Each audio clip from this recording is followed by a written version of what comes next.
Do you want to lock your Facebook Messenger app with Face ID so nobody else can open your private messages? I'll show you how to lock Messenger with Face ID on your iPhone so only you can open your chats.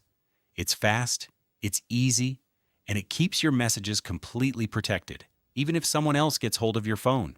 Before we start with the tutorial, if you're new to this channel, then please make sure you subscribe for more similar tutorial videos like this one. So I'm currently on my iPhone's home screen right now, and the first thing is to hop over to our settings page. Then I'm going to open the general section. Let's hop over to the software update page. In order to be able to lock the Messenger application with Face ID, you have to make sure that you're running iOS 18, or later I'm currently on iOS 26. So I can go back, find my Messenger icon, which is right here, and then long press this until the menu appears.